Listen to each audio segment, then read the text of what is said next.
The richest man forced me to sleep with his daughter. He sent people to tie me up like a tamale and throw me in a car. When I opened my eyes again, an unknown girl was holding me tightly. The single strand of hair on her head kept trembling, and her big, blinking eyes seemed to say, "Finally caught you." Seeing this, I was completely dumbfounded. I tried to struggle, but I felt her hold me even tighter. Feeling the two soft buns on her chest, I looked at the richest man with an embarrassed expression. However, the richest man seemed to understand and turned his head away. Helpless, I could only let the girl sleep soundly on me. Before long, I felt that the front of my shirt was completely soaked with drool. At this point, I was too exhausted to complain, and could only groan in my heart, "What the hell is going on?" Looking at the night view flying by outside the car window, I was sure that the car was heading somewhere. Just as we arrived at a luxurious villa, the car suddenly stopped. Standing at the entrance of the villa was a sexy young woman. She saw me and quickly walked over. I glanced at the girl still hanging on me, sleeping soundly, and was sure that the woman in front of me was the girl's mother. After some pulling and pushing, I walked into the villa. As soon as I put the girl on the sofa, she rubbed her eyes, blinked, and then found a seat next to me.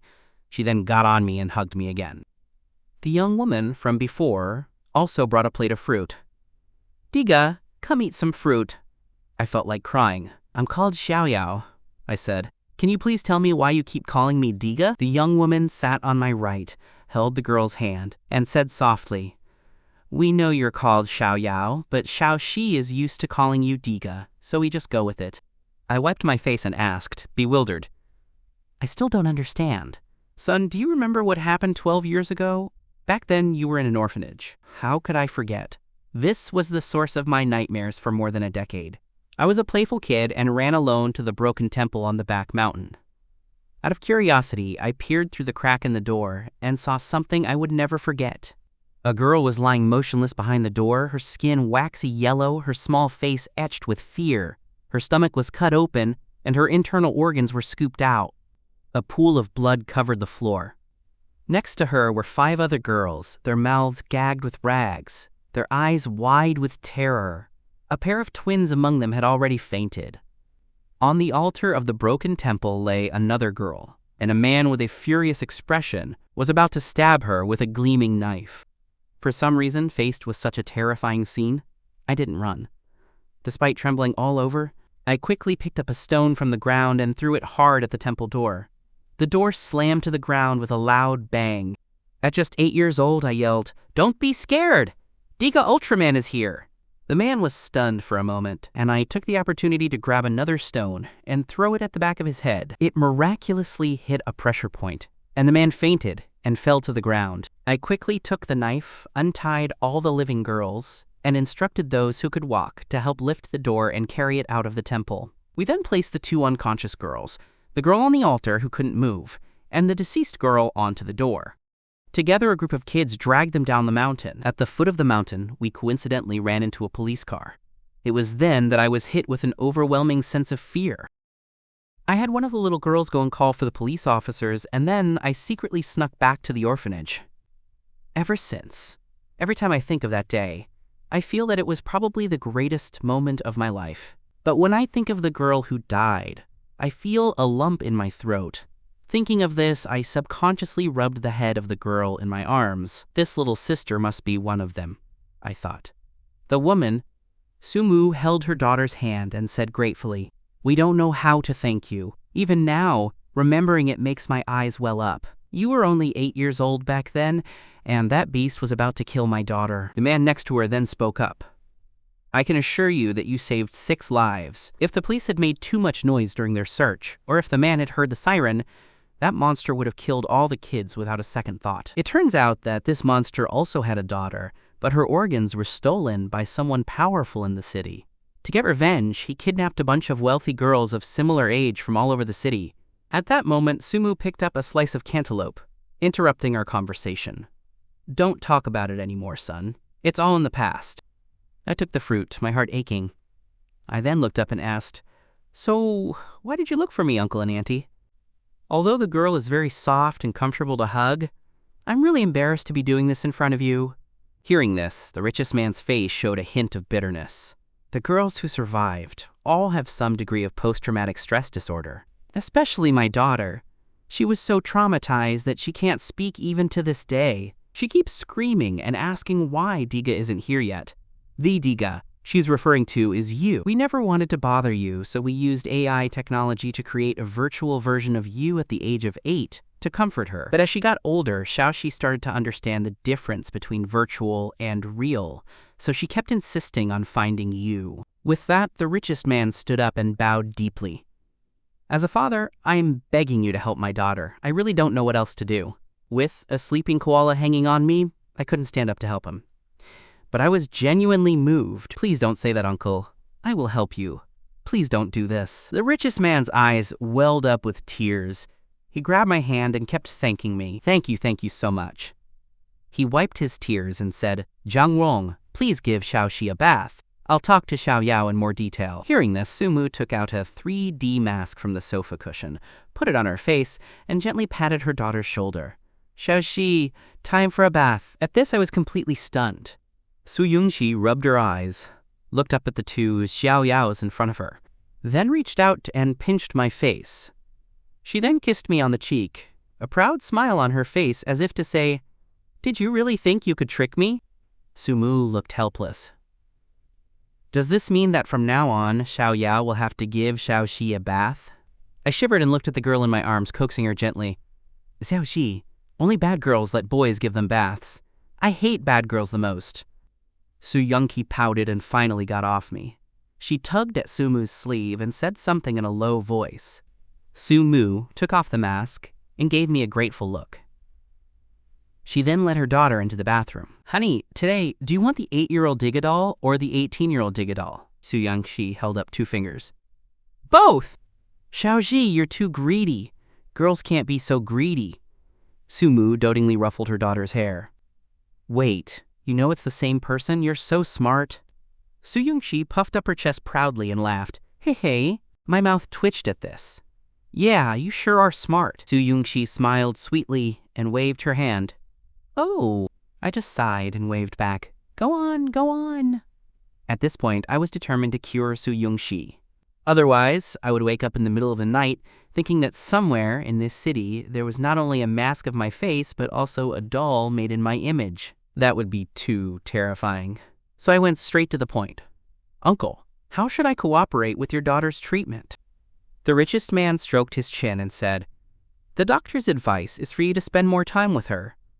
Why don't you try living with my daughter for a while? As for your payment, just name a price. I scratched my face and gave him a random number. How about 3,000 a month? The richest man looked at me with a disgusted expression. How about 300,000? Our bodyguards make 200,000 a month. My daughter is worth more than those smelly men, isn't she? The bodyguard at the door coughed twice. I shook my head. Then you should find someone else. The price is too high. I won't feel comfortable. Quote, You young people are so dramatic. Fine, 3,000 it is. The richest man sighed helplessly. Quote, If I can help your daughter recover, I'll ask for more money. Oh right, I'm still a university student. Does that mean Xiaoxi has to come to university with me? The richest man nodded. That's exactly what I meant. Xiaoxi has no intellectual issues. In fact, she's smarter than most people. I just want her to have more contact with things outside of our family. I'll do my best, uncle. Why are you still calling me uncle? The richest man sounded annoyed. I awkwardly changed the subject. Uncle, have you talked to my parents about this? The richest man scratched his head, a bit embarrassed. It's fine. Your parents are pretty easy to talk to. I'll personally talk to them later. So it's settled. My daughter is so cute you won't lose anything by sleeping with her, right? I felt a pang of embarrassment. Uncle, you really trust me. The richest man's face was expressionless. As a father, I feel like I've eaten dirt right now. He seemed to be lost in a memory. Xiao Yao, do you know what it's like to have to wear someone else's mask to coax your daughter to sleep? 12 years! Do you know what these 12 years have been like for me? I covered my face. I was trying not to, but I was laughing so hard my abs were cramping. It's getting late. Let's talk about something serious, the richest man said, straightening his posture and crossing his arms. Right now, Xiaoxi can somewhat accept women, but when it comes to any man other than you, she experiences a physical discomfort. The key is that her sexual orientation is normal. If we can't cure her, then I'll have to ask you to marry her. She's my only daughter, and I'll hand over the family business to you two. If you get married, I'll make sure you have everything you could ever want for the rest of your lives. I get $3,000 a month, and this is part of the deal? I didn't force you to only take $3,000. Why else do you think I offered you $300,000? Do you think my daughter isn't pretty enough, or cute enough, or her body isn't good enough? The richest man looked indignant. I knew I hadn't done anything wrong, but I felt like I was being very rude. I quickly explained, "You don't have to get so angry. I just feel like this is a bit much. I'm just helping out." "You're full of crap. You're just looking down on my daughter because she can't talk," the richest man roared. "Uncle, I actually really like girls with innocent personalities, but Xiaoxi is a bit too innocent. Besides, it's not like we just met and now we're getting married. That's too rash, isn't it?" The richest man pointed at his own nose. "You think I'm irresponsible, giving my daughter away to just anyone? Do you think I haven't investigated your whole life? Your height, weight, medical records, everything. For my daughter's happiness, I even know the length of your... I even found fortune tellers from different fields to read your birth charts, and they all said you were a perfect match. How can you say I'm being rash about my daughter's future?"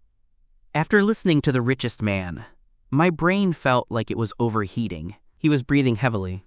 "You're still hesitating? You think my daughter is not normal and you look down on her. I was wrong. Now change what you said. Hurry up, don't make me mad." I mumbled in a daze. "Oh, father-in-law. Good son-in-law." The richest man's expression changed instantly. He had a kind smile on his face. "My daughter is grown now, and as a father I can only support you. But if you ever betray my daughter and run away to the ends of the earth, I will hunt you down."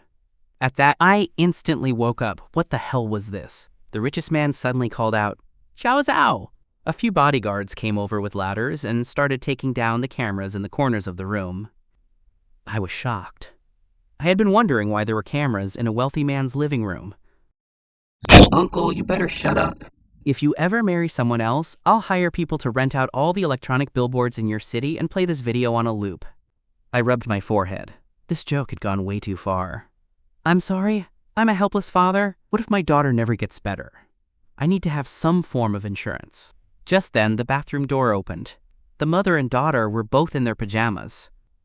I looked at the richest man and felt a pang of envy. He was so lucky to have two such angels. Xiaoxi's face was exceptionally rosy from the heat of the bath. Since it was summer, her nightgown was short and thin. Below the hem was a layer of white gauze, and her firm, white thighs were faintly visible. Su Yunqi ran to me and made a series of sounds. I looked at Sumu in confusion. She said, a bit embarrassed, "She's asking you to take a bath," I gulped. "You're kidding me, right?" I couldn't persuade him. Sumu looked very embarrassed. "She insists on sleeping with you." Su Yunqi crossed her arms, just like her father, and nodded her little head very seriously. "He said you tried to run away before, and she's afraid you'll run away again. How do you understand her, Auntie?" "With love, you can understand anything," Sumu said seriously.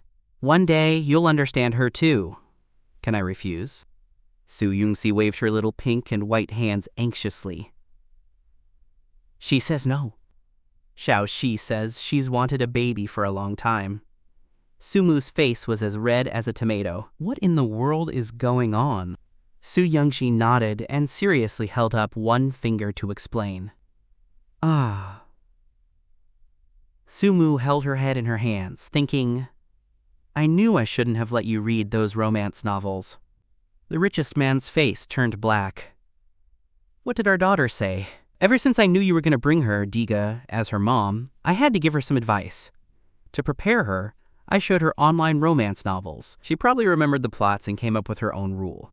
Women who have babies always win in the end. That's what she said." The richest man was stunned. "I'm always busy with the company, but I've never done anything out of line or neglected you. Why would you read that stuff?" Sumu looked a little wronged. "It's because our marriage is so happy that I feel this happiness is hard to come by." The richest man thought for a moment and then nodded in agreement. "Then it's necessary to read it. Share them with me later." After a while, the richest man asked, "Xiaoxi hasn't learned any of that stuff, has she?" Sumu hesitated. "Probably not, right? The books don't have those kinds of scenes." The richest man nodded. Then install anti-fraud software on her phone to prevent her from learning. Sumu nodded. Okay. Su Yongxi tilted her head and asked, nothing. Only Diga can teach you this. Mommy and Daddy can't. Su Yongxi nodded in understanding. I stood there, speechless. What in the world was this? Lying in the luxurious bathtub, I helplessly muttered to myself, it's rare to find such a ridiculous rich family. Su Yongxi was cute, but I couldn't just do this. Wait, it seemed like the rich man had already taken away my ability to be a beast. But I was only 20, and I was in the prime of my life. My little friend would get excited from time to time, like now. I quickly recited a few passages from the Tao Te Ching, and then quickly got out of the bathroom after a quick scrub. In the living room, Sumu brought a glass of milk, and Su Yongxi held a half-full one. I guess she wanted to drink with me. She must have been thirsty because she had already drunk half of it. Her lips were white from the milk. I clinked my glass with Su Yongxi's and took a sip. Su Yongxi was very happy to see this. Her eyes curved as she giggled. At that moment, Sumu walked behind me and helped me button up my shirt. She looked at Su Yongxi and instructed, Xiaoxi, when your man goes out, you need to help him with his appearance. Your man is so handsome, a lot of people will be jealous of him. So you have to pay attention to these small details. Su Yongxi nodded as if she understood. Hearing this, my face flushed. I coughed a few times. Auntie, I'll treat Xiaoxi like my own little sister. Sumu looked at the richest man, her hands on her hips, her brows furrowed. Didn't you say you already succeeded? Are you stupid, woman? If I say it's a success, then it's a success. Don't question me in front of him. Oh, so you're just shy, Sumu said, covering her mouth with a laugh. With a heart full of nervousness, shyness, and awkwardness, I was finally led by Sumu into a very girly room. Xiaoxi's room was tidy. Though there were no dolls as I had imagined, I saw a pillow made in my image on the bed, along with large, bright red silk sheets and a quilt. Seeing this, Sumu explained awkwardly, this is what Xiaoxi requested after reading a novel. At this point, I really didn't know what to say. Sumu told Xiaoxi to brush her teeth quickly so she could go to bed. Xiaoxi blinked, clearly not wanting to brush her teeth herself. You can brush your teeth yourself, right? Men hate it the most when girls can't take care of themselves. Sumu had found her trick. Su Yongxi quickly ran to the bathroom and started brushing her teeth. After closing the door, Sumu leaned over and whispered, Xiaoyao, I'm so sorry. Your uncle is just a joker. Don't mind him. It's fine, Auntie. If Uncle wasn't so humorous, I'd be even more embarrassed. But the situation is already awkward enough as it is. Sumu sighed. If we weren't at our wits' end, we would never have done something so absurd. It's not that serious, Auntie. Besides, Xiaoxi is so cute. I'll treat her like my own little sister. Sumu nodded, then said sincerely, Then I'll leave Xiaoxi in your care. Don't worry, Auntie. I will definitely help Xiaoxi through this. Just then, Su Yongxi walked out of the bathroom with small steps. After touching the toothpaste foam on the corner of her mouth, she turned and ran back into the bathroom. Seeing this, Sumu couldn't help but show a gentle smile. Silly girl. Su Yongxi soon walked out of the bathroom again, and she made some strange sounds with her mouth open, as if she was trying to explain something to me. Sumu rubbed her forehead helplessly. Xiaoxi says she can brush her teeth by herself. She was just in a hurry to see you and forgot to wipe her mouth. I gave a thumbs up to Su Yongxi and said admiringly, You're really something. Su Yongxi looked a bit shy and rubbed her head, giggling. Okay, I should go to bed too. Tomorrow is Saturday, so you two can sleep in and don't have to get up early. Su Yongxi was already getting impatient. After pushing Sumu out of the room, she immediately turned and hugged me around the waist. It was already 1 a.m., and I was exhausted. I patted Su Yongxi's back and said, Let's go to bed. Su Yongxi obediently let go. She then took out a fluffy object, motioned for me to clean her ears, and obediently placed her head on my lap. But before I could even start, she fell asleep. Seeing this, I couldn't help but breathe a sigh of relief. After covering her with the blanket, I lay down cross-legged. Because I was so tired and the bed was so big and comfortable, I quickly fell into a deep sleep. When I woke up, I felt a large, wet spot on my neck and a warm sensation by my ear. I slowly turned my face and saw Su Yongxi's innocent sleeping face. One of my hands was tucked under her feet and was completely numb. It had been a long time since I had slept in the same bed with a non-blood-related member of the opposite sex. Thankfully, the psychological suggestions from last night had worked, temporarily suppressing the primal urges of my body. At this point, Soo-young seemed to be dreaming of eating, as her mouth moved a few times, and then she opened her mouth and latched onto my earlobe. I shivered again, and the spell from last night replayed in my mind. After a dozen seconds, Soo-young let go of my earlobe in satisfaction. At this point, my face was ashen. Something bad always happens when you wander around alone after drinking at night. I don't know how much time had passed, but the door was pushed open gently, and Soo-moo's gentle voice came from outside. "Xiao-shi, it's time to get up." The first thing I wanted to do was jump off the bed, but I thought it would look too obvious, so I decided to pretend to be asleep. Hearing the voice, Soo-young-shi rubbed her eyes, and when she saw who it was, she gave a shy laugh. She then closed her eyes and stretched out her hands towards Soo-moo at the door. But after waiting for a while, Soo-moo didn't come over to hug her. Soo-young-shi opened her eyes in dissatisfaction. Soo-moo saw this and pointed behind Soo-young-shi. The girl's face showed confusion, and then she suddenly realized something. She turned her head abruptly, and her eyes met mine, which were filled with embarrassment. Soo-young-shi frowned, rubbed her eyes again, and then reached out and pinched my chin, as if she wanted to take off my mask. Finally, she remembered that this was the real thing she had caught, and surprise instantly appeared on her face. Without thinking, she turned over and hugged me, then rubbed her face against my chest. Feeling the two soft things on my chest, my expression turned serious. "Auntie, she's not wearing a bra, is she?" In the bathroom, I looked at the hickeys on my neck and sighed helplessly. How did I end up in this room last night in such a daze? Thankfully, nothing happened last night. "Xiaoyao, breakfast is ready." Soo-moo's voice from the living room interrupted my thoughts. I walked to the dining table with heavy steps. Soo-moo sat across from me and casually put some food on my plate, which made me feel very awkward. Suddenly, Soo-young-shi also used her chopsticks to put a piece of meat on my plate, and then she gave me a sweet smile. Soo-moo rested her chin on her hand and watched this scene, her smile incredibly gentle. Her maternal glow was even more dazzling than the sun outside. "By the way, Auntie, did Uncle go to work?" I asked. "No, he went to your house for breakfast. We'll go to your house later, too." Hearing this, my face instantly turned red. "Auntie, can you not tell my parents about what happened between Xiao-shi and me last night?" Soo-moo nodded. "Yes, of course. I can't believe you're so grown up and still afraid of your parents. You're so cute." Was I afraid? Yes. Because I was so anxious, I felt full after just 2 bowls of rice. Soo-young-shi was still eating, so Soo-moo and I started talking about everyday things at the table. Feeling left out, Soo-young-shi felt that her gentle mother was a little annoying for the first time. She kept looking up at me from time to time. Noticing her gaze, I thought she couldn't reach the food and asked with concern, "What do you want to eat?" Soo-young-shi pointed at the shrimp on the table, so I wiped my hands and skillfully began to peel the shrimp. While doing this 3,000 a month job, I continued to talk with Soo-moo.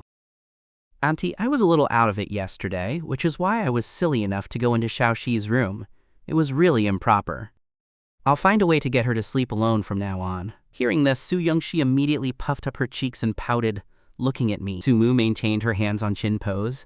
The young woman who had been so easy to talk to a moment ago was now shaking her head. "No, you can't." Soo-young-shi nodded in satisfaction.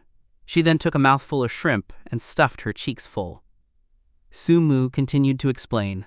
"Xiao-shi has always slept with us. She will make a fuss if no one sleeps with her." I was a little exasperated. I tried to suggest, "How about when you and Uncle are busy, I'll continue to take her. When you're not busy, I'll take her to school during the day and send her back to you at night." Soo-moo sighed deeply. "The main thing is that your uncle and I also want a little time alone. And Xiao-shi clearly prefers to sleep with you. She gets really grumpy when she wakes up. She used to cry every morning, but today is the first time she's been so well behaved." Seeing that Soo-young-shi was a little displeased, Soo-moo quickly added, "Xiao-shi is a good girl today." This made Soo-young-shi so shy that she covered her face. "How about we prepare 2 beds in the room?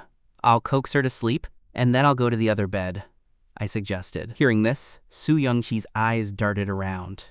A mother knows her daughter best. Seeing her daughter's mischievous thoughts, Sumu nodded in relief. That's fine. I finally let out a long breath, and the heavy stone in my heart finally dropped. In the afternoon, we drove to the suburbs. Looking at the unfamiliar place, Su Yunxi nervously clutched my sleeve and shyly looked at Sumu. Xiaoxi, this is Diga's home. Su Yunxi blinked, turned to me, and seeing me nod, she began to skip forward. As we entered the alley, people greeted us from time to time. Su Yunxi became nervous again, hiding behind me whenever she saw someone. We walked to the end of the alley and saw an old man relaxing on a bamboo chair. Xiaoyao, on vacation? Coming home for the weekend? The old man saw the girl I was holding hands with and laughed. You brought a girlfriend home. The future in-laws are here too. Before I could explain, Su Yunxi took out her phone, typed a few words, and handed it to Sumu. Not a girlfriend, a wife. Sumu looked very pleased. My daughter is so clever. Su Yunxi bossily pulled my hand and typed with her other hand, showing it to me with a pout. Add my WeChat. It was then that I remembered my phone. I patted my pocket. Auntie, I think I dropped my phone at your house. A bodyguard appeared out of nowhere and handed me my phone. I fully charged it for you. I turned it on, scanned the QR code to add her as a friend, and then my phone started buzzing with notifications. Su Yangxi was like a curious deer, about to start exploring my phone. But Sumu stopped her. You can't look. If you trust your man, you won't look. Su Yunxi immediately covered her eyes, as if to say, Don't let me see it. Soon, we arrived at my house. Su Yunxi, holding my hand, became inexplicably nervous. Her movements became stiff as we entered the gate. At this point, a woman quickly walked over. Seeing Su Yunxi's flushed face, Su Yunxi, upon meeting my mother's gaze, immediately gave a shy but stiff smile. I noticed my mom's mouth was wide enough to fit a watermelon. This girl is so pretty.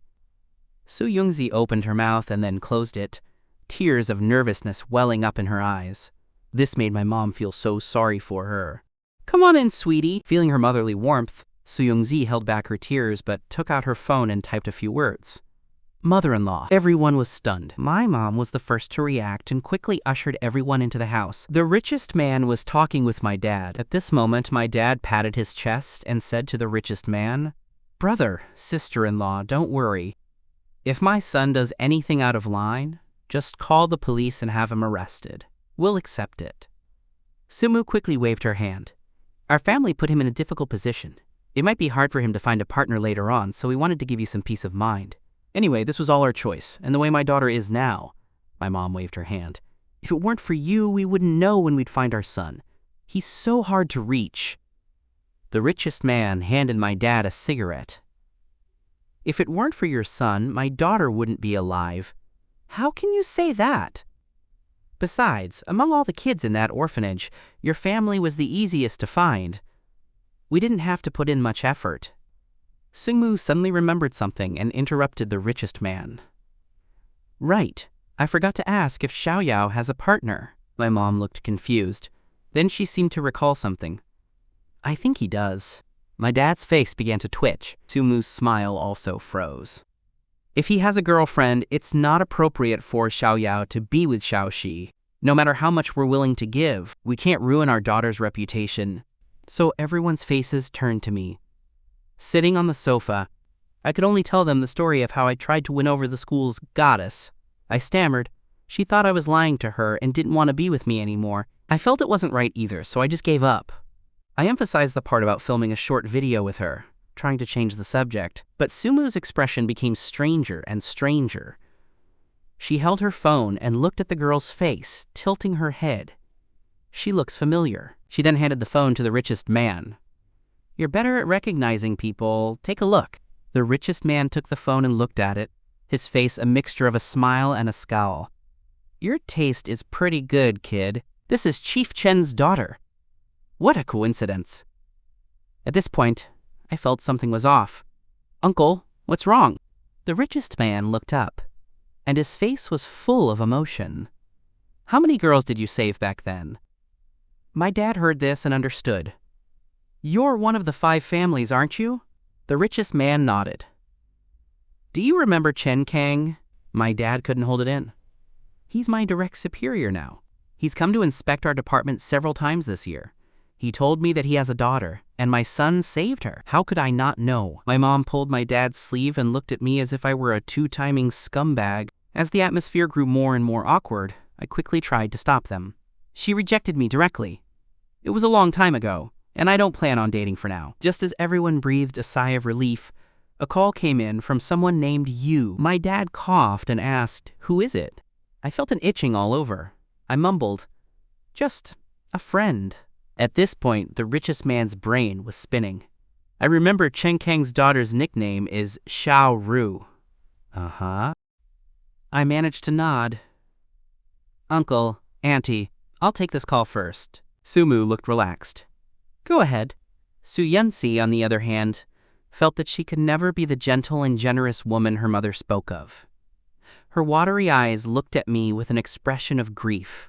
I instantly understood that look. Although I wanted to know, it was okay if I didn't. I would live on with my tears. To reassure everyone, I answered the call on speakerphone. A sweet but wronged voice immediately came through, with a hint of a sob. "I'm sorry." The girl was named Chen Qingshu, the campus beauty of Shanghai University, and the girl I had been pursuing for over a year. A week ago, Chen Qingshu and I had reached the point where we could hold hands while shopping. We both knew what was going on. All we needed was a romantic confession to make our relationship official. However, our relationship went from loving to freezing cold, all because of one thing. Every year, the school holds an event for the new students, and filming a 20-minute short video is the most important part of the event. The school invests a lot of resources to promote the video. The executive producer and lead actor can even get signed by a company and enter the entertainment industry. I didn't want to go into the industry, but Chen Qingshu did. So to help her, I put in a lot of effort and made many compromises. I worked tirelessly as the logistics support, without any complaints, even getting an IV drip for 3 days after the work was done. The short video didn't disappoint. As soon as it was released, it received a lot of praise and became a sensation. Chen Qingshu was very touched at the time. She promised that when she became famous, she would make me her exclusive male lead. Our relationship advanced by leaps and bounds. But I never thought that when it came to the script, Chen Qingshu wouldn't trust us. We had agreed with the executive producer Lin Yu that he would be the director, but the script would be credited to me, Xiaoyao. But Lin Yu, who came from a wealthy family, turned on us. He didn't want to give me any credit and took all the praise at the celebration party. At that party, there were also many other students who had participated. For their own benefit, they sided with Lin Yu. Later, the matter was posted on the campus forum. This story was twisted into the popular short film produced by a rich senior who supports his underclassmen. But the underclassman turned out to be the farmer in the Farmer and the Snake story. The news spread like wildfire, and a school announcement soon came out to settle the matter. I had already anticipated Lin Yu's tricks. Part of the reason I joined the short film project was Chen Qingshu, but another goal was to deal with Lin Yu and his cronies. However, I never expected that Chen Qingshu had already gone from suspecting me to convicting me. That day, I had carefully prepared to confess my feelings. But because of Chen Qingshu's interrogation, my confession ended before I even began. You say you wrote the script, but Lin Yu told me he bought it with a lot of money. And the script's quality is clearly not something a first-year student can do. Who am I supposed to believe? I didn't offer any excuses. To me, there was only one thing that could truly hurt me, and that was losing trust. Tell me, if you wrote it, why didn't you fight for the credit yourself? Why did you give it to Lin Yu? At that time, I still wanted to salvage even a sliver of trust. It's been a year. You should know what kind of person I am. But all I got in return was Chen Qingshu's complete disappointment. Haha, it's only been a year, and you've already become like this. I was originally planning to say yes to your next confession. I can't accept you. Someone who shows no sign of remorse. Her words were like sharp knives piercing my heart. Looking at the familiar disappointment in her eyes, I asked in a hoarse voice, Chen Qingshu, I'll ask you one last time. Do you trust me? Xiaoyao, we're over. I was going to give you one last chance. After saying that, Chen Qingshu walked into the bathroom without a second glance. This time, I didn't say anything more. I have always followed one principle: never to disappoint the people I love and who love me. After we broke up, Chen Qingshu couldn't stop thinking about me. Last night, she sent me a text message, but Because she didn't get a reply, she tossed and turned all night. After a night of thinking and discovering the biased smear campaign on the forum, she finally realized something. She had wronged me. At that moment, Chen Qingzhu's guilt for me finally erupted. Remembering our last conversation, we had both been so unyielding. Chen Qingzhu was horrified to discover that she might have lost the boy who once only had eyes for her. When she received a polite and distant reply this morning, "Sorry, my phone was dead, so I just woke up and couldn't reply in time," Chen Qingzhu's last bit of hope shattered. She started sending me a barrage of apology messages, her tone filled with a humility she had never shown before, a desperate plea. Finally unable to bear it, Chen Qingzhu made a WeChat call. At the same time, Su Yongxi, who was standing in the living room, also took out her phone and sent a message to her military strategist mother. "Can't Xiaoxi listen? He'll hate me, right?" But Xiaoxi feels so uncomfortable and itchy inside. Su Mu glanced at the message and replied, "Sweetheart, those words are for your man, not for you. Love is like war. Now your city gates are on fire. Don't worry about being caught. If you can read his phone, read it. If you can listen to his call, listen to it. Charge!" My mom stared, dumbfounded, at the mother and daughter's typing speed, which was so fast it was almost a blur. The richest man, on the other hand, was calm and composed. He took a shallow sip of his tea, his eyes never leaving me. "The weather is really nice today." Outside, Chen Qingzhu's crying voice came through the phone. "Xiaoyao, can you forgive me?" I walked to the flower bed, picked a fragrant gardenia, and replied without any emotion in my voice, "Yes, I forgive you." Hearing that, Chen Qingzhu's heart became even more uneasy. "Then, will we be like before?" I thought for a moment and said, "We will still be friends." In the over 30 degrees Celsius heat, Chen Qingzhu felt her hands and feet go cold. Her voice trembled even more. "I want to see you now. Let's meet up and talk, okay?" "I'm at home right now, and I have guests." I turned to look at Su Yongxi, who was standing to the side. The girl was trying to secretly listen.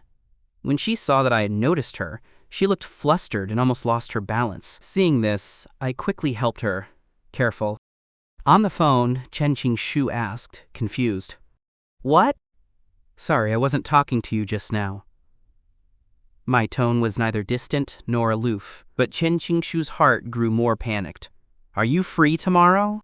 "I'm not sure if I'll be free tomorrow."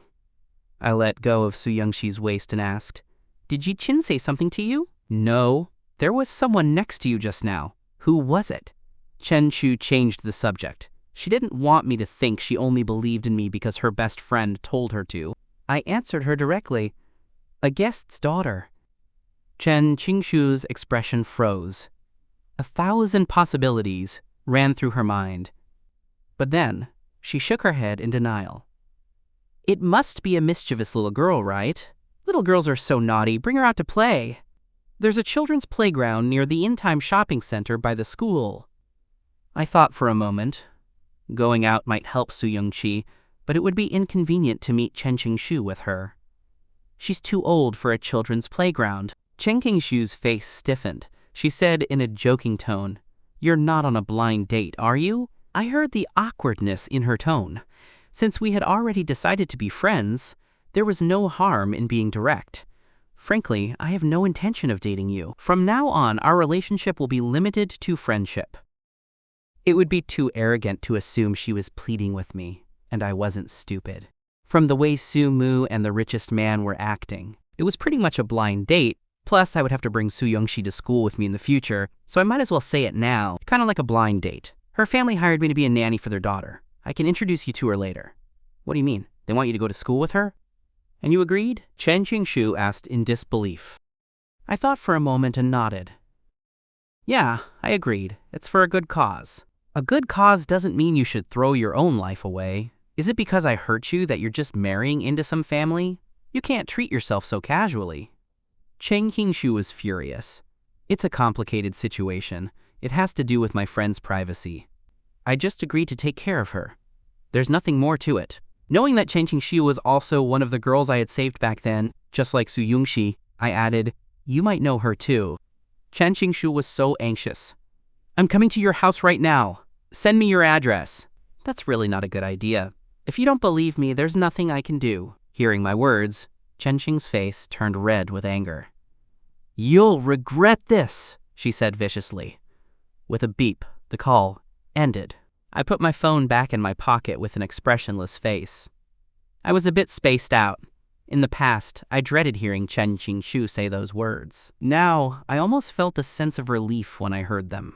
When I came back to my senses, I saw Su Yongxi tilting her head, looking at me as if she were unhappy. So I quickly gave her the gardenia I had just picked. "It's white, just like you." Su Yongxi immediately brightened up after receiving the gift. I carefully tucked the flower behind her ear, trying not to touch her, but my fingers still brushed against her cheek and the back of her neck. Su Yongxi's face turned beet red. She couldn't understand this feeling, even though she had never felt it before, not even last night. Then, with her cheeks flushed, she ran into Sumu's arms. I didn't pay much attention to Su Yongxi's reaction afterward. I just checked my phone and the short video. To my surprise, it was ranked 10th on the hot search list. I couldn't help but laugh out loud next to the flower bed. But I didn't know that my dad was watching everything. When I returned to the living room, my dad looked at me with a serious expression. "What are you laughing at?" I was a little confused. My mom also looked exasperated and spoke directly.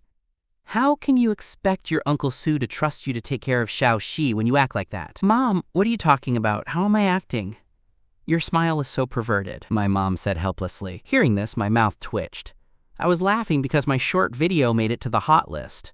What's so perverted about that? I couldn't figure it out, so I just spread my hands and asked, "Are you guys okay?" Everyone looked at each other, and Sumu was the first to react. "Congratulations! We should definitely book a table to celebrate." "Oh no, we can't do that.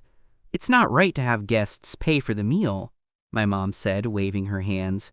The richest man took a sip of his tea and said, "It's just one meal. It's not an excessive expense. We came to ask Xiaoyao to be a study buddy for our prince, so it's only right for us to show our gratitude." In the car, Su Yongxi sat next to me and happily sent me emojis. But I wasn't so happy. I hadn't watched anime in a long time, but looking at the innocent Su Yongxi, I felt that I should try to do my duty. "Xiaoxi, not everyone outside is a bad person." She looked at me in confusion, as if saying, "What are you talking about? Of course they're all bad people." I couldn't explain further. It was frustrating. Changing a person's mindset isn't that easy. Otherwise, Sumu and her husband wouldn't be so helpless. "Then what do you usually like?" Su Yongxi pointed at me. You like buying clothes," I said, pretending to be dumb. Su Yongxi pouted, took out her phone, and typed, "I like you. Do you like mommy and daddy?" "I like them, but I like you the most." "Why do you like mommy and daddy?" "Because they are good to me. They didn't treat you like your mommy and daddy did, so you should love them the most." Su Yongxi's face was filled with confusion. She tilted her head and looked at me. I pursed my lips and pretended to be clueless. Su Yongxi's understanding of emotions was clearly not normal. If her understanding was lacking, then her attachment to me was obviously not normal either. So I decided to try and guide her to view her attachment as family love, or even better, friendship. That would make our time together much easier. Unfortunately, Su Yongxi thought my suggestion was unreliable and handed her phone to Sumu for help. Sumu looked at me. "Can I read this?" How could I refuse? But I hadn't said anything out of line, so I nodded. Although Sumu didn't have much real-world experience, she had been a, quote, love guru in her youth. Now, she was lucky to have money and free time, and she had learned a lot of rich theoretical knowledge from novels. She glanced at the screen and immediately saw through my intentions. She approved of my sincerity in wanting to help Su Yongxi and not having any ill intentions. "Xiaoxi, do you like mommy and daddy in the same way you like Xiaoyao?" Su Yongxi tilted her head and thought for a moment. Then she shook her head. "Is there a difference?" Sumu handed the phone back to me. I was getting overwhelmed by having this conversation in person, so I focused on playing my game. Su Yongxi crossed her arms and pouted, thinking hard. "Take your time. No rush. Isn't it fun hanging out with Xiaoyao?" Sumu then sent Su Yongxi a message that read, "It would be even more fun if you hold hands." So Su Yongxi opened her hand and gestured with her chin for me to do the same. I pretended not to understand. "Your hand gesture is so pretty." This made her look at Sumu anxiously. My mom couldn't stand it anymore. She glared at me and said, "What are you doing? Listen to what Xiaoji says. Helplessly, I opened my hand. Su Yingxi took the opportunity to grab my hand, slide her fingers between mine, and hold on tight. She then domineeringly pulled my hand into her arms. I felt a tingle all over, but she was genuinely happy and beamed. "Mommy is so smart. She knows everything." My body stiffened, and I immediately started to recite the mantra in my head. She's my little sister. She's family, like my mom. But her hand was so soft, and her tummy was so soft. No, not her tummy. Looking at my mom's murderous glare, I tried to pull my intertwined fingers out of Su Yongxi's grasp, but she wouldn't let go. Bless her heart. Meanwhile, Jian Yanhua took a sip of his lemonade and teased, "I wonder what Xiao Yao is doing today." Zhang Wenhai grinned. "Just check his location, duh." Jian Yanhua took out his phone and pulled up the program he wrote. Holy crap, he's just walking in circles around the outside of In Time? The path shows he's gone around a few times? What's he doing? Let's ambush him. Xiao Yao doesn't go shopping alone. He must be trying to impress some girl again, Zhang Zhang said with great interest. In the midst of their chattering, a car stopped by the side of the road. When the door opened, a beautiful girl appeared on the street. She looked left and right, and her eyes finally landed on the three of them. She waved and smiled sweetly. "Are you guys going to In Time for a meal?" Zhang Wenhai found this strange. Didn't she have a date with Xiao Yao? That would be fun. I rarely talk to them about Chen Qingxu, so the three of them, clueless, were excited for some drama. Zhang Zhang quickly took the lead. "Are you two going to In Time too? Let's all go together." Chen Qingxu said casually, "Is Xiao Yao not with you guys? We don't know where he is. I heard he went home."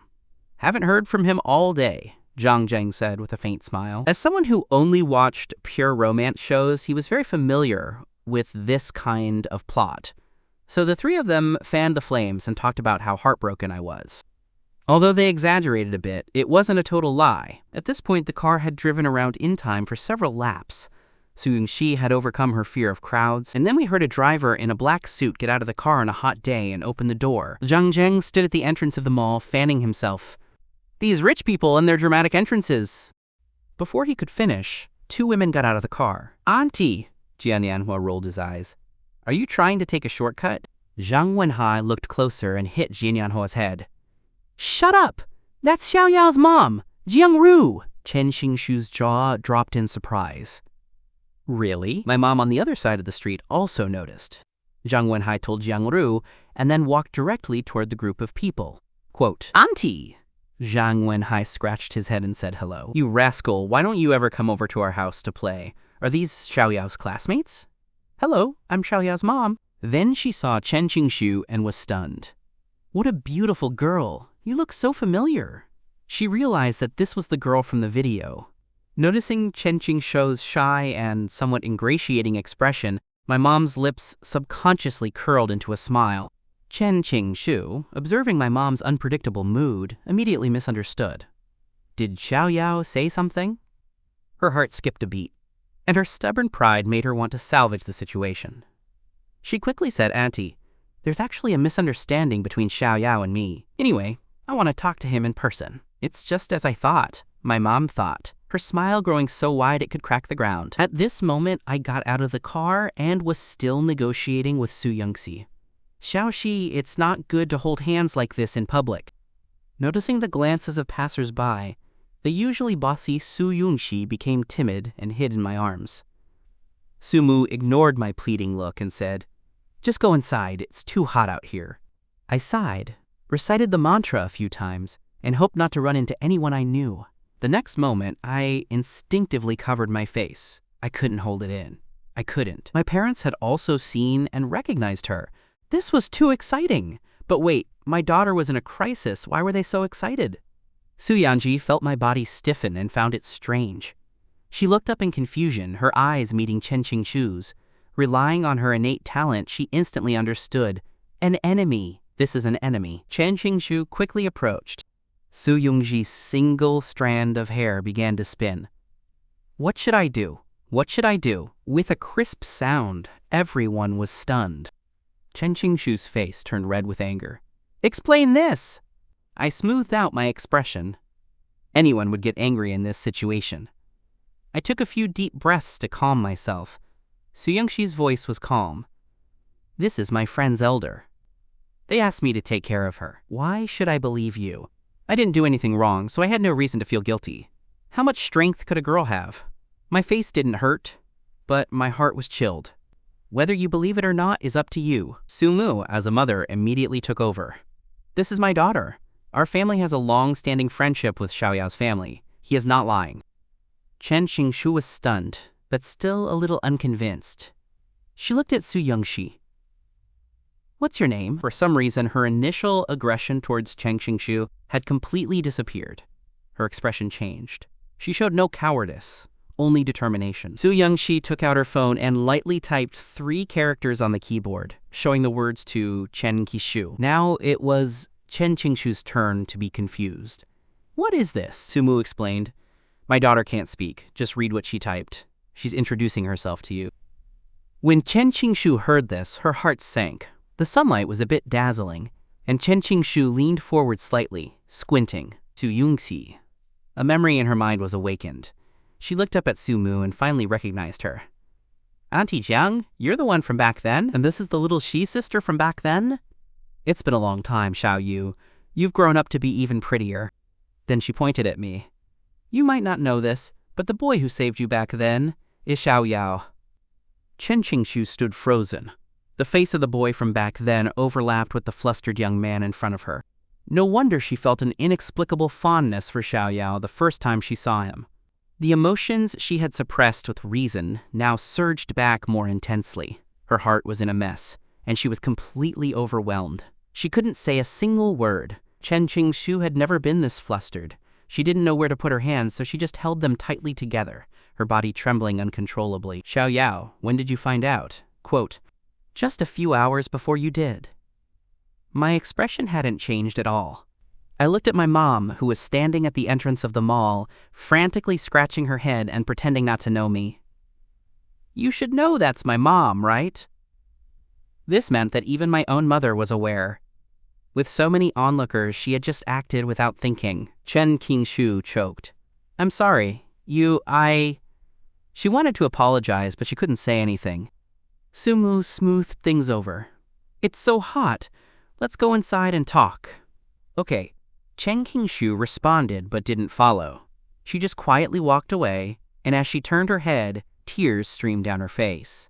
She kept wiping her cheeks, but the tears just wouldn't stop. After dinner, we returned home. Outside the courtyard, a few bodyguards were loading things onto a truck and waving at me. I politely nodded in response. After the car drove away, I scratched my chin, feeling puzzled.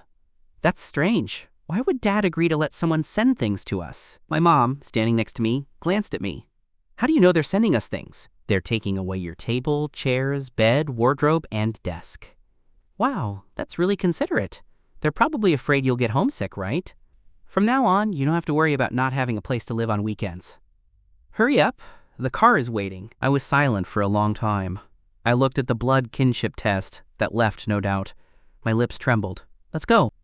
It was then that I realized I might never be able to go back to this home again. When we arrived at the Su family's villa, I saw the bodyguards coming and going, moving all my furniture. I watched with my own eyes as they moved these things into the room next to Suyongxi's. Actually, it wasn't next door, because the 2 rooms had been connected. I walked downstairs.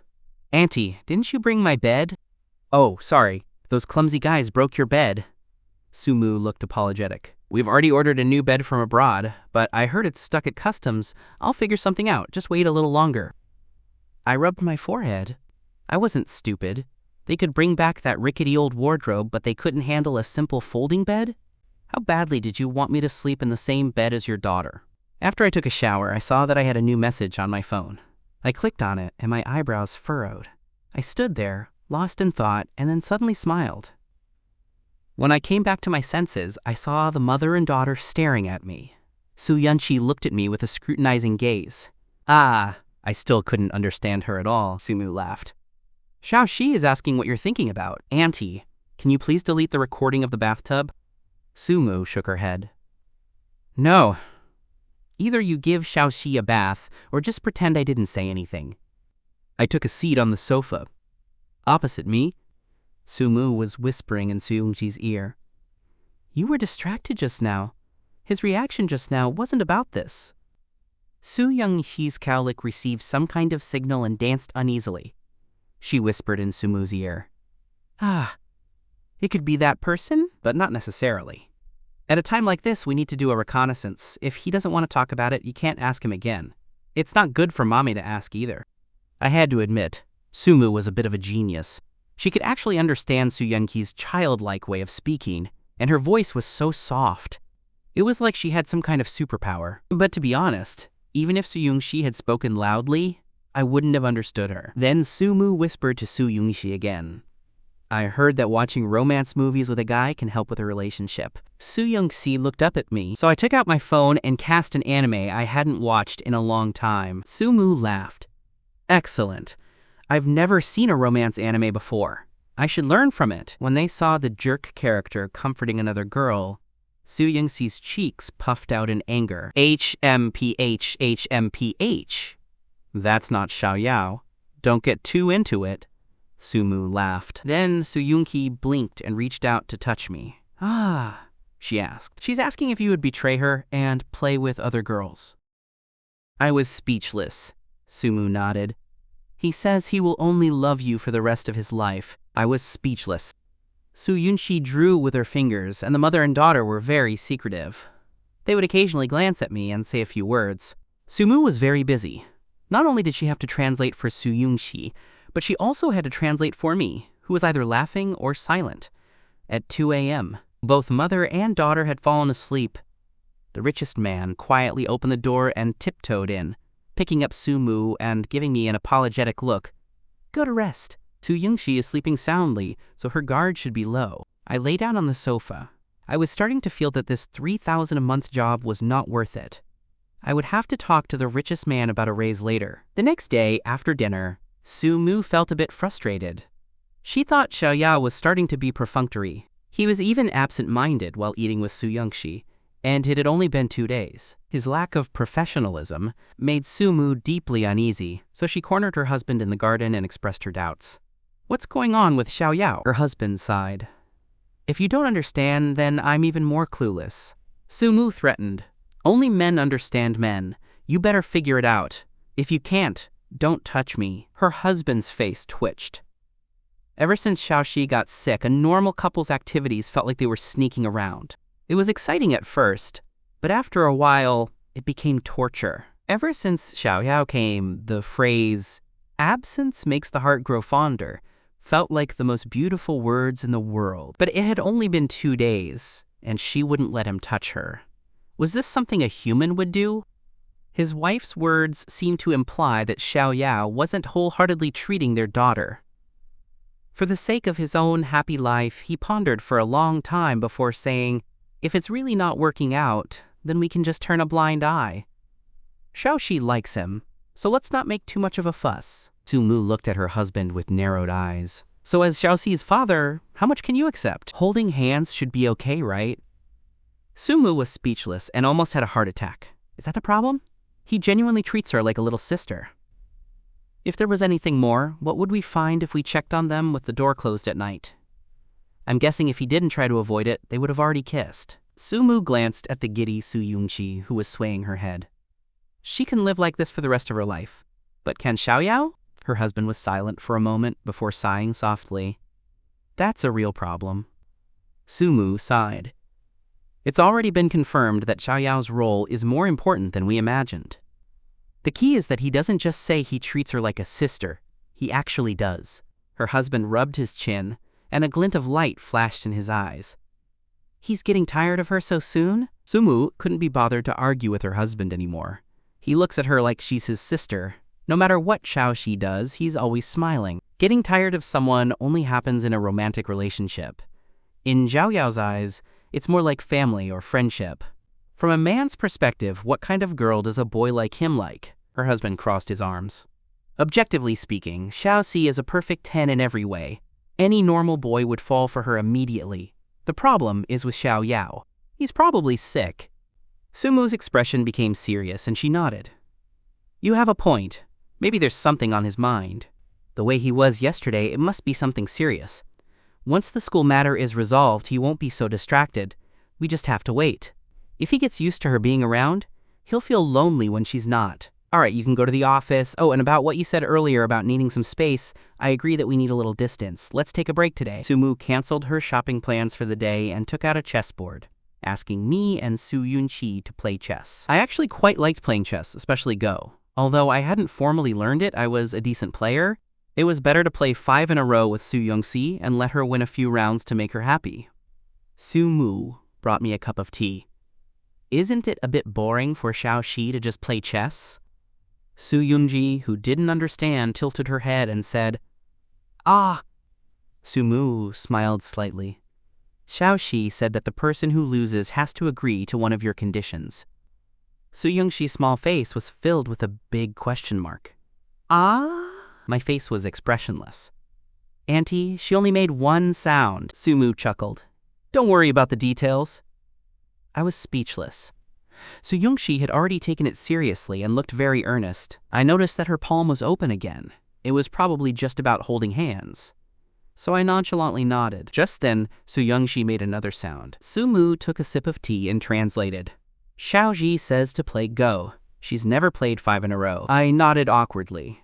After all, she was a proper young lady, so it was normal for her to learn things like chess, calligraphy, and painting.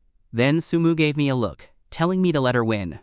I naturally understood. But when I saw Su Yunxi's serious expression, it would be impolite not to play my best.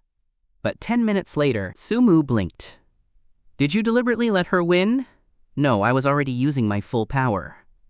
She started letting me win in the middle of the game. My mouth twitched. Sumu clapped her hands. Xiaoji, what's your condition for winning? Su Yunji held out a hand, flipping it like she did in the car yesterday. Ah! I took a sip of my tea. It was probably just a request to hold hands. No big deal. Sumu started to translate. Xiaoxi, you want Xiao Yao to kiss you on the cheek? Su Yunqi looked confused and made a soft sound. I spat my tea onto the floor. I quickly stopped her. Auntie, that's not what she meant, right? But Su Yunxi's reaction was faster. Her eyes lit up, and she nodded repeatedly. Sumu looked serious, as if she was being very fair. She says that's what she meant. I was speechless. Sumu sighed. If you don't want to, that's fine. Xiaoxi is very sensible and won't make things difficult for you. 10 seconds later, I fell into deep thought. This isn't right. What went wrong? Su Yunqi asked for it, so why am I the one feeling guilty? Across from me, Su Yunqi was slumped on the sofa, as if she had lost her soul. Auntie, is Xiaoxi okay? I asked, feeling a bit worried. Sumu calmly picked up her teacup and gave me a reassuring look. Don't bother her for now. Let her feel it with her heart. A long time later, Su Yunqi spoke with great difficulty, as if she had used all her strength. Ah! Sumu was stunned for a moment. She wrinkled her nose and said to Su Yunqi, Xiaoxi, I knew I was right about you. You're so greedy. I was a little curious about what she said. Sumu was too embarrassed for her daughter. She says she wants you to do it again. I was speechless. Sumu waved her finger and answered for me. No, you can't. Don't even think about it. Su Yunqi, with lightning speed, put the black and white pieces into the bowl and held up 5 fingers, hoping that if she won the next game, she could get 5 kisses. Sumu, being fair, said, 1 kiss per win. Sumu was genuinely a little afraid. If it got too out of hand, and if Xiao Yao started to hate being with Xiaoxi, it would be a huge loss. So for the rest of the afternoon, he was kissed on both cheeks and the forehead twice. In reality, it was just a touch. I no longer had any psychological barriers.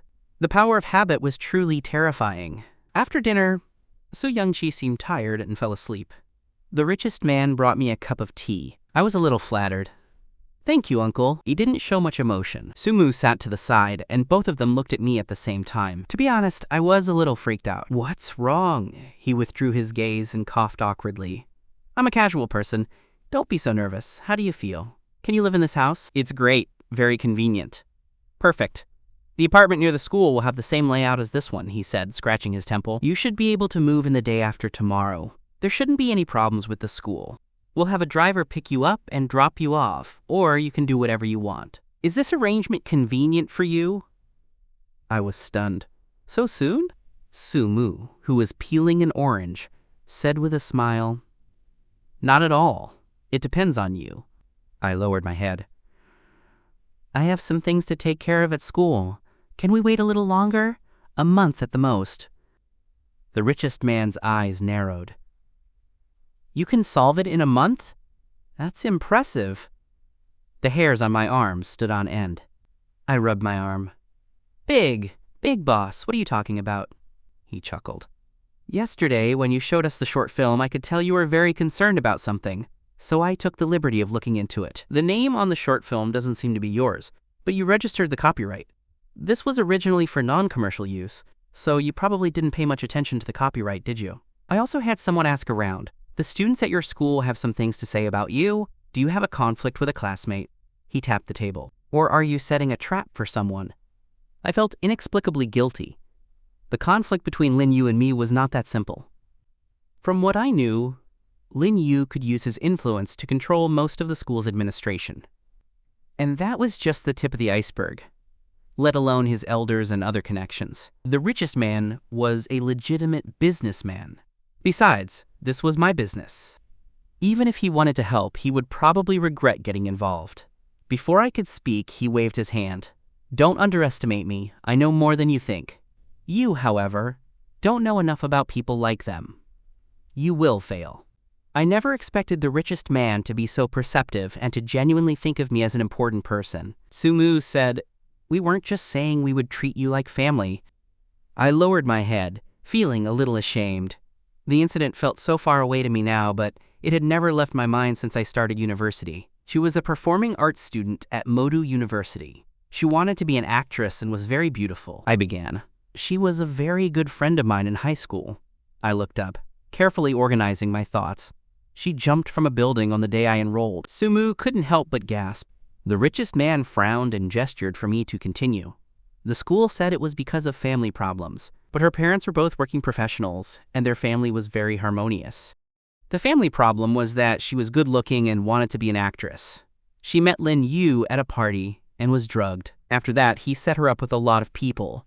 I hesitated and finally didn't say the words. Afterward, my friend reported it to the police, but her family was threatened. She had no choice but to compromise.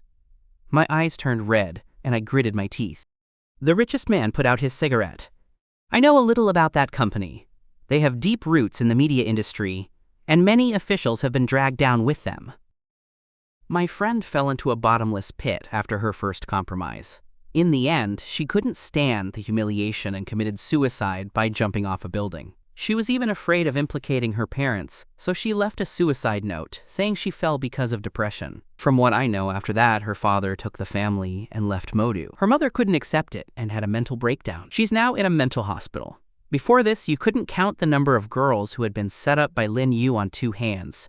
Most of them settled for money, and no one dared to report him.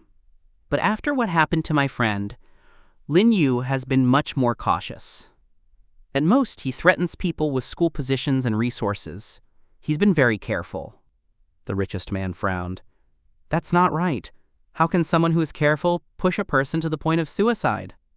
Also, according to what you said about her family and the outcome, your friend's character should be very strong. This story doesn't make sense." I shook my head. "I only heard about it from the side, but I've verified every detail. No one knows exactly what happened, except for them." I smiled bitterly. "I might never find out what happened back then." Sumu asked, "It's been so long. Haven't you tried to find a way to help before?" I sighed. Even the people involved couldn't keep solid evidence, let alone me, so I could only use the dumbest method. I used a friend's technology to disguise myself and contact 14 of the victims. I tried to get them to report him together. "How can you do that?" The richest man frowned. "Are you sure they'll go? So many people might have already leaked the news." "You're right, that was a year ago," I said, rubbing my forehead. At that time, I was too impulsive and didn't think much. Most of the information was also gathered back then. Lin Yu found out about it immediately. One girl sold the information for money. He thought I was trying to wipe out his entire crew. After that, I spent a year sifting through the people who hadn't given up. I had to be careful not to raise suspicion, so I only hinted at it. With the previous suicide and Lin Yu's real threats, the situation is very bad. "So what are you going to do now?" the richest man asked. Just then, my phone rang, interrupting our conversation. I saw Lin Yu's name and tapped on the screen. The richest man raised his hand, gesturing for me to do as I pleased. I nodded and answered the call. "Xiao Yao, you're trying to set me up," I said coldly. "How could I dare to set up a senior?" "Stop pretending. Why did you register the copyright of my script?" "Senior Lin, the mind map, the outline, and the storyboard are all in my hands." "What do you mean? You registered the copyright of my script?" "This is a shameless theft. My fingerprints are on the computer, there are records of my actions, and my handwriting is on the manuscript. Go ahead and call the police." "You're twisting the truth." "Where are you now? If you're going to have this attitude, we have nothing to talk about. Just let the school expel me. If I have a reputation, I'm not afraid of not making money. We agreed that you would sell the script to me." "That's ridiculous. You broke the contract first, and you never mentioned this before. I haven't received a single penny. Besides, even if I sold the copyright, my name should still be on it." He pretended to be surprised. "The $1 million didn't go through?" I gasped. $1 million?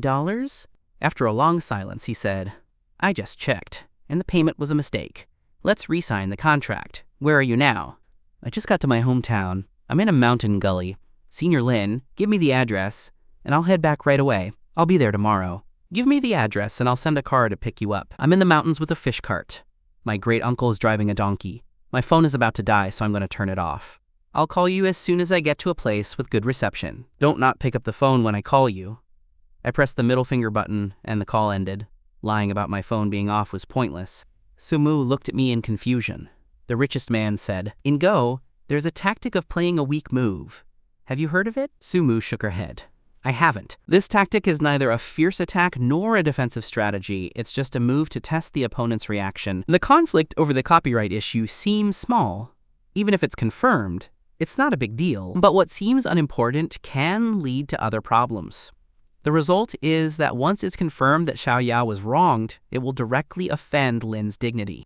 His authority will be gone, and his rules will no longer apply. It's the same principle for everything, whether it's the law or the so-called unwritten rules. In the rules that Lin has established, he cannot accept the outcome of Xiao Yao being wronged. This means that the initiative is completely in Xiao Yao's hands. Once he takes the first step, he cannot lose. As long as Lin doesn't know Xiao Yao's goal, this game is one that Xiao Yao can stop and start whenever he wants. Mobilizing the enemy is a brilliant strategy, and now Xiao Yao gets to decide when to do so. He's done an excellent job. The richest man lowered his head. That official, Officer Chen, must have already arranged the roles in this matter. He didn't even include me. The richest man was a little unhappy. Sumu looked at me, her eyes shining with admiration. "That's incredible," I smiled awkwardly. "Is that what I was thinking?" The richest man was speechless, but the situation was indeed as he had described. I didn't expect it to be this way, I thought to myself. Sumu looked at me again. "What are you going to do?" "It depends on what Lin Yu does," I sighed. The richest man frowned. "That's what I'm worried about. You have no idea how dangerous people like them are. Do you have any intelligence?" I nodded. "Yes." In a manor in Modu, Lin Yu sat in a wicker chair, humbly responding to a congratulatory call. All day long, he had no idea how many calls he had received like this.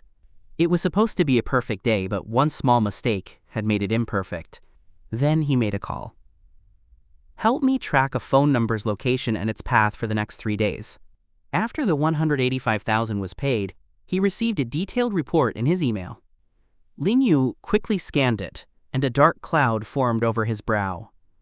Another idiot. In the kitchen. Sumu handed me a glass of milk. "You're going back to school tomorrow?" I nodded. "Yes." Su Yongxi, holding her cup, looked up at her mother. "Ah, Xiao Shi can't go too?" I smiled and clinked my glass with hers. "Cheers!" Su Yongxi wasn't as sad as I had imagined. After we clinked glasses, her eyes curved into a smile. She finished her juice with great enthusiasm and then looked at me expectantly. I had no choice but to finish my drink in one go. Then Su Yongxi grabbed my hand and pulled me toward the stairs. I was confused, but I let her lead me. Sumu, a little surprised, followed. Are you gonna watch a movie so early tonight? Suyunsi shook her head, a little disgusted. I don't want mommy to come. Suyunchi nodded. Sumu looked at me. She says she wants you to go to bed early tonight. I was speechless. After I finished brushing my teeth, Suyunki moved over and made space for me on the bed.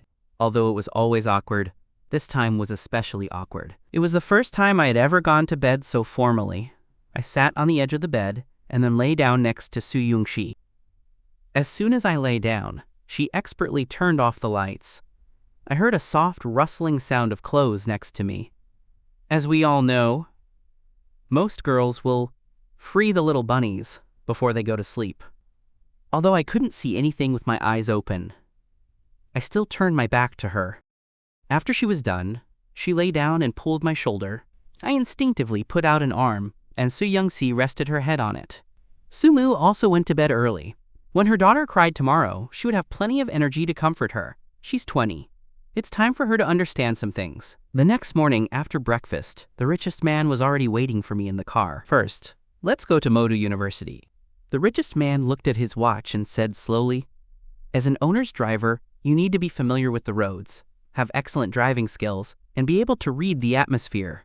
When the owner needs to catch up on sleep, don't change lanes. When the owner is in a hurry, drive as fast as you can. I didn't know why the richest man was telling me this. Was he planning on making me his driver? How do you feel about Xiaoxi?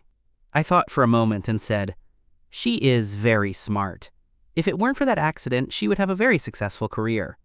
I will do my best to help her overcome her trauma and live the life she deserves. That's not what I asked. Do you like her? Would you be able to spend the rest of your life with her as she is now? I was speechless. The richest man's tone was very casual. You're 20 years old. What are you so shy about? You're my friend now, so of course, I'm not shy. But who are you? You're Suyungxi's biological dad. Hey, why can't you take a joke? He turned his head to look at the traffic. I was about to speak, but he waved his hand to interrupt me. Forget it. Small talk is pointless. I had to say, his style was exactly like Suyungki's, very bossy. The richest man opened his briefcase and looked for something. Not finding what he wanted, he tore a corner off a random document and wrote 2 sets of numbers with a pen. The first one is mine, and the second one is my secretary's villa. In the villa, Suyungji was hugging Sumu and crying her eyes out. Sumu was heartbroken. She hugged her and comforted her. It's okay, he didn't go off with another woman. He just went to work, just like Daddy. He'll be back. Suyungki looked up, her eyes misty with tears. She pouted her lips. Mommy, Sumu's face flushed. How do you know about that? As far as she knew, Xiaoyao would not have taken the initiative to kiss her goodbye in that situation, but Suyungxi had been looking forward to it for a long time. Whenever Daddy went away for a few days, he would wake Mommy up to kiss her for a long time. As long as he kissed her, Mommy would roll around happily, even after Daddy had left. Although she was usually too lazy to get out of bed at times like that, she had secretly watched the whole thing. Suyungxi thought she could finally experience what it was like to be woken up with a kiss. Thinking of this, she cried even louder and complained to her mother. The more Sumu listened, the stranger her expression became. She decided to make her daughter understand this matter once and for all. The richest man was afraid that the car would attract too much attention, so he dropped me off at a less crowded street corner. I felt a sense of relief as I got out of the car. We had discussed it yesterday, and I wouldn't have to go back to the Su family's house for at least a week. Living in someone else's house was quite stressful. The morning classes ended quickly, but the people I expected to come and find me never showed up. Everything seemed very calm. At this moment, Zhang pulled me over. The 3 of us booked a table at a hotel. Consider it our apology to you. I was very relieved. I'm glad you guys are being so considerate. A quarter of an hour later, we arrived at a small restaurant outside the school. I looked at the 2 guys waving at me from inside the private room, and my mouth twitched. You guys are acting like you're trying to fool a ghost. Zhangzeng said you looked terrible, so he called us and asked us to skip class to have a drink with you, didn't he? Jia Nianhua poured himself a glass. I shook my head and frowned. I really can't drink right now. The situation is not good. The others didn't insist. During dinner, Lin Yu called. I made a quiet gesture to the others. Are you free tonight? I've hired a lawyer to go over the contract with you. I'll send you the hotel address later. Just send me a photo of your bank card and ID first. I believe Lin Yu has the money, but I don't believe he would actually spend it on a lawyer to put on a show. After I hung up, Zhang Zhang frowned. Do you want me to go with you? I shrugged. This is a secret. How could he let me bring a second person with me? I know what I'm doing. It's fine. Then the guys started talking about random things, and eventually the topic turned to Chen Qingshu. Jia Nianhua reminisced and sighed. I remember at the very beginning you were so cool. How did you end up being so submissive? I was speechless. Zhang Zheng raised his hand. I remember this. During the freshman military training, you accidentally spilled her milk tea. You said you would buy her another one and added her on WeChat. Zhang Wenhai nodded. I even went with you when you went to get her another milk tea. At that time, someone told me you were going to pursue Chen Qingshu, and you seemed pretty reluctant. I don't know how it ended up becoming a reality. Where did this submissive behavior start? Jia Nianhua asked me curiously. I replied helplessly, I forgot. I did remember spilling the milk tea, but I had genuinely forgotten when I started to truly pursue Chen Qingshu. It was a weekend, and I met her on my way home. University campuses are huge, but some people you meet once, you seem to run into all the time after that. This was probably what they called fate. However, she had too many friends, and they would always tease her and even call me, making her not know what to do. That time, Chen Qingshu was probably a little annoyed by her friends, teasing, so she said to me, can you please be a little more open about it? Hearing this, I was instantly stunned. A friend of mine had said the exact same thing to me before. It was the girl who jumped off the teaching building at the beginning of the school year. She had pursued me back then and told me all the things a girl hopes her boyfriend would do, but I was focused on my studies and had clearly rejected her. However, after I started university, I was tormented by the question of why she had been so desperate to jump from such a height. I did some research and even tried to go down the same path as her once, but I failed. We had only known each other for one semester, and our relationship wasn't that deep. Plus, even her own family couldn't help her, so I felt like I had done everything I could by trying. But I always felt guilty. Until Chen Qingshu said those words, the memory suddenly came rushing back. All the things I had tried to forget came flooding back. I then realized that what that girl had done for me was a kindness I could never repay. But the plan she had given me, to pursue a person openly, if I liked them, had clearly failed. She was lying to me. She was clearly a submissive, yet she told me that's how a guy should pursue a girl. I laughed, but my face wasn't smiling at all. I looked up at the startled guys and turned my head away helplessly. What's wrong? Are you crying? This wine is so damn awful, I said, wiping my eyes. That's what a submissive is like. Outside the restaurant, two girls stopped and looked at our table. Chen Qingshu's previous attitude was gone, replaced with a hint of guilt. She tugged on Ye Qin's arm. Let's go. Ye Qin insisted. There's no harm in apologizing. After walking about 5 or 6 steps, Ye Qin said, I don't want to get involved right now. Let's wait a while. I need to think about what to say. Chen Qingshu was no longer as strong-willed as before. This was probably progress, Ye Qin thought to herself. They had been together for a long time, so their relationship wouldn't end just because of this. But speaking of which, the way Xiaoyao was before, it was like a template from a book.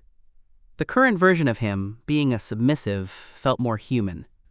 But something still felt off. Then the two of them sat down at a coffee shop across the street. She would talk to Xiaoyao calmly and apologize for what happened that day. As long as the Su Yingxi situation didn't go too far, she could tolerate it. Both groups finished their meals at the same time and walked out of the restaurants. I walked in the front with a hurried pace. I glanced at Chen Qingshu, and she lowered her head. It was only for a brief moment, but she gritted her teeth and decided to reach out and grab my hand. She had only made a sound, and I'd already hurried past her and gotten into a taxi. He saw me, right? Chen Qingshu asked in a questioning tone. Zhang Wenhai scratched his head. It's hard to say why he's acting like this. There's been some misunderstandings, but I've never made a fundamental mistake. She wiped the corner of her eyes, feeling upset. Yi Qin whispered, trying to comfort the sobbing Chen Qingshu. Chen Qingshu calmed down. What should I do? I don't know how to talk to Xiao Yao like this. Zhang Wenhai looked on in confusion. The two of them had been in the orphanage together, and they were the closest. But as time went on, he couldn't quite understand Xiao Yao's personality. Back then, Xiao Yao was a very sunny boy who loved cleanliness. Almost all the girls in the orphanage loved to play with him. But this guy was always so full of himself. Therefore, he didn't even know why Xiao Yao had decided to pursue Chen Qingshu in this way. Xiao Yao saved me. I guess you must have been in the same orphanage and should know about that incident. Chen Qingshu knew that the girl at the In-Time Mall was also someone he had saved from an accident, which was why he was acting so strangely. Don't feel awkward because of this. Zhang Wenhai did know about it. It was because of that incident that he had found his family. But he didn't know that Chen Qingshu was also one of the people who had been wronged. Zhang Wenhai explained, I only found out about it that day. Chen Qingshu held her forehead. Why didn't he tell me? This isn't a good answer for me, but it's not something he should be ashamed of. Does he hate me more because of this? Zhang Wenhai didn't think about Chen Qingshu's question. He was thinking about Xiao Yao's past. He went through all the questions in his mind. Why was he so determined to go against Lin Yu? Why was he willing to be a submissive just to pursue Chen Qingshu? What did Xiao Yao go through before this? He suddenly remembered what Xiao Yao had told them. There were rumors about him being depressed during his freshman year, and that was enough for Zhang Wenhai to make a guess. He had to study and work a part-time job that required a lot of effort. He was always kind to others, but he would suddenly become depressed and silent. Zhang Wenhai's whole body trembled at the thought of it. What's wrong? Chen Qingshu asked. Zhang Wenhai smiled. I just thought of something. I'm a little angry. Is it Lin Yu? Yi Qin didn't have as much information, so she could guess it had nothing to do with him. Xiao Yao didn't take that incident to heart. Zhang Wenhai lied. He absolutely couldn't let his friend get involved in this. Xiao Yao hasn't been in a good mood lately. Can we talk about this later? Chen Qingshu, do you think Xiao Yao can treat me the same as before? That's hard to say. Zhang Wenhai laughed awkwardly. He gave her a deep look. I just know that Xiao Yao likes you, and it has always been genuine. Don't misunderstand him. We're all children who came from the orphanage and found our way back home. Some insecurities are hard to avoid. Chen Qingshu lowered her head in frustration. Give me some trust. Why can't you trust me? Xiao Yao had always emphasized this point, and now she finally understood the meaning behind it. How sad must he have been back then? What should we do about Lin Yu? Chen Qingshu asked. You must not get involved in this matter, Zhang Wenhai said nervously. You must not do anything yourself, he added again. Why are you so nervous? Yi Qin looked at Zhang Wenhai in confusion. He picked up his coffee cup and took a sip. With a feigned calmness, he said, I'm not nervous. I'm afraid Xiao Yao will misunderstand something I said. That would be bad for both of us. Chen Qingshu nodded, half understanding. Yi Qin shook her head helplessly. Why are you so afraid of Xiao Yao? At the same time, I arrived at the hotel and knocked on the door of the room. Come in. I pushed the door open, and the person waiting for me wasn't a lawyer, but a young woman. She looked to be around my age, and what was even stranger was that she looked a little familiar. The woman had no expression on her face. She was looking down at some documents and seemed very professional. I sat down across from her. The woman handed me a dozen pages of contracts. Take a look. I took the contract and started reading it carefully. The woman poured me a glass of water. If there's anything you don't understand, you can ask me. I picked up the glass and looked at it. The woman's hand froze in midair. The glass fell onto the thick carpet. It's you, isn't it? The one who's been in contact with me. She didn't nod or shake her head. She just said yes. I picked up the glass from the floor. We didn't say anything to each other, and our eyes avoided each other's. After a tense moment of silence, I couldn't bear it anymore. How can I help you? She took out a vacuum tube and opened a needle from a plastic bag, connecting it to the tube. Help me with some alcohol. I picked up the tweezers and helped her. After drawing a tube of blood, she put it in a transparent bag and placed it in the refrigerator. What's this for? I asked in confusion. I took some medicine last night, so there might be some drug residue. She reached out and grabbed my arm, pulling out a few strands of hair. She carefully put them on her clothes. I held my head and rubbed the red marks on my arm. Was that really necessary? Don't worry about the details. My face was expressionless. What's wrong with me? I was worried. This is getting serious, Sumu said calmly, holding her teacup and giving me a reassuring look. Having done all this, Sumu showed a hint of despair. Why am I relying on you? She took a deep breath. What now? You just have to do as I say. Don't have any of your own ideas, I said slowly. My father is a policeman. I watched a lot of forensic TV shows when I was a kid. I know about collecting evidence. I know about human tissue, hair, and blood analysis. I frowned. Why would you take that stuff? Sumu's expression was calm. Even for someone like Lin Yu, in this environment there's no way to get things done without any evidence. That's not my question, I said. My question is, why are you paying such a price? It shows how much you hate Lin Yu. I can't ask you why you hate him, but I'm part of the reason for this cost. I put my hands on my head, feeling a sense of suppression. If I had known, I would never have agreed to work with you. I would have handled it myself. Why should a woman have to bear this price? Don't be ridiculous, Sumu said. You can't do anything without me. I don't need your sympathy. She knew her biggest bargaining chip was Lin Yu and that he was out to get her. But she never thought it would go this far. However, Lin Yu's attention to you is beyond my expectation, she said with a laugh. People like him are actually quite fragile. Every bad thing he does gives him another tail. He probably has 800 tails now. You can step on any one of them and it'll hurt. But I just made a move toward his tail. I didn't think he would take it this far. This is really bad. Taking you down before you even get there is a hassle for him. Sumu's fingers tapped the table. The money he'd have to spend on a physical contract would even exceed the amount on the paper. So I don't think he'll use this card right away. You're also too confident in yourself. If I hadn't shown you, you might not have known. Sumu didn't explain herself clearly. If it wasn't for her, the show last night wouldn't have been a way to get evidence. With solid evidence, she wouldn't have to spend so much money. And if she hadn't managed to impress Lin Yu, she would have had no choice but to give up on me. However, after the two of them met, even if the worst happened, she wouldn't give up on Xiao Yao. Sumu secretly breathed a sigh of relief, not even realizing that she had relaxed. Didn't you tell me to come? I asked, my face twitching. Why is this woman so aggressive? You believe me just because I said so? Let's get down to business. I'm still a little worried about my personal safety. It's not a problem with you here, B. I'm afraid Lin Yu will suddenly attack. Let me be clear. This is his usual trick. Many of the school's management have fallen for it. Sumu's disgust was palpable. But they did take action. They didn't have as much trouble as you. I haven't done anything like this, except for him.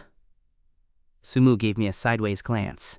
I'm explaining this to you because I'm afraid that someone like you will get too sympathetic and affect me. She rolled her eyes. Go on, I raised my hand. But I'm surprised that your price is on par with the school's management.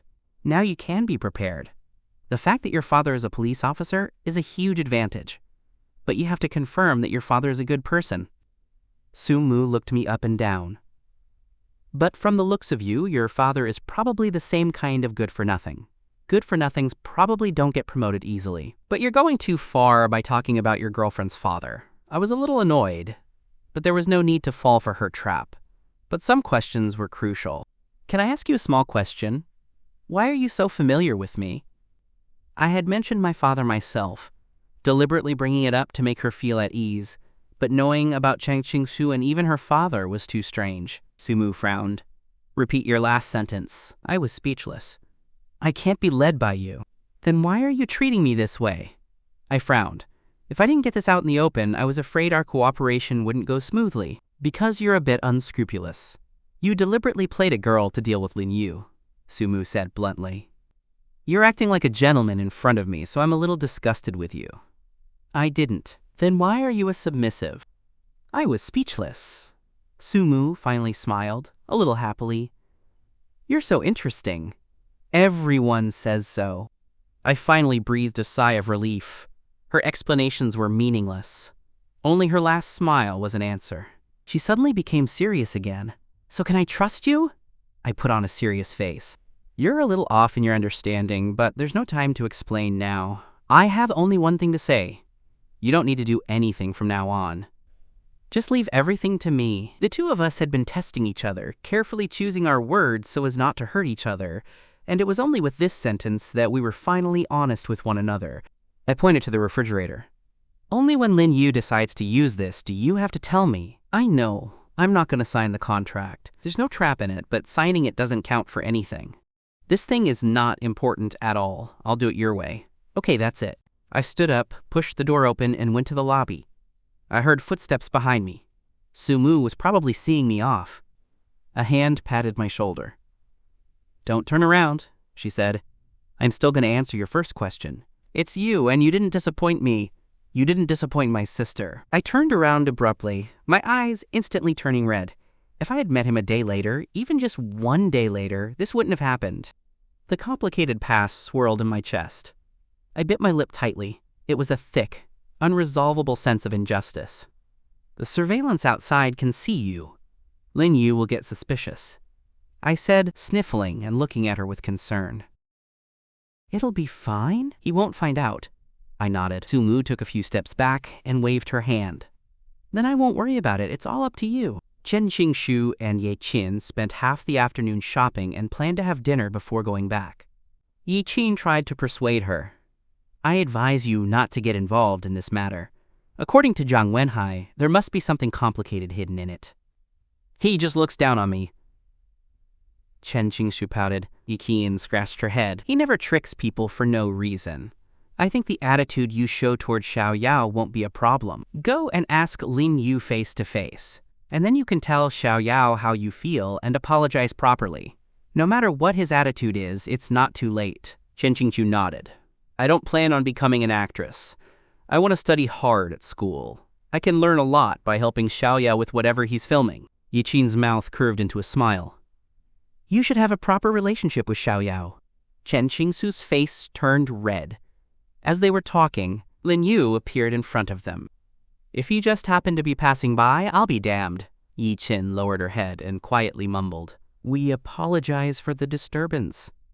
She had only intended to say hello when she ran into him. He caught the unnatural look on Chen Qingshu's face and smiled kindly. Ye Qin saw that her friend was a little uneasy, so she started talking. Senior, you're going to be an intern this semester. You must be very busy. I'm not busy, I'm just going through the motions, Lin Yu said, shrugging. He then looked at Chen Qingshu. I heard that you have some very good job offers. Congratulations. Chen Qingshu took a sip of her water.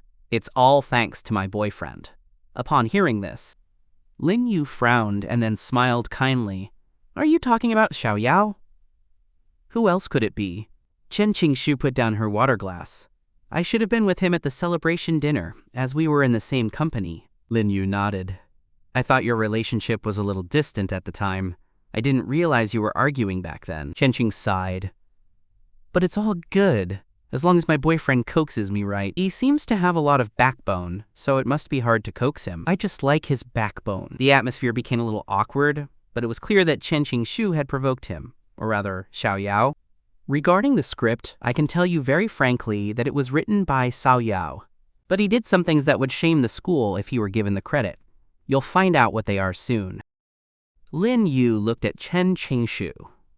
I suggest you don't think of yourself as his girlfriend. It would be very embarrassing. Xiao Yao and I have no personal grudges. I admire him very much, but there are some things I can't tolerate. It seems that you two have misunderstood me deeply. Since you're not very welcoming, I apologize for the disturbance. With that, he turned and left, leaving Chen Qingshu and Ye Qin staring at each other. Just then, Chen Qingshu's phone rang. She looked at it and saw that it was her father calling. A few dozen seconds later, Chen Qingshu was beaming. My dad wants me to go to Xiao Yao's house for dinner. Ye Qin was deep in thought. A light bulb went off above her head. Dayao's father is in the same line of work as your father. This is a case of a superior suppressing a subordinate. What a despicable person. Chen Qingshu shyly scratched her head. Not really. I think my dad's friend asked him to go to Xiao Yao's house for dinner, and I'm probably just tagging along.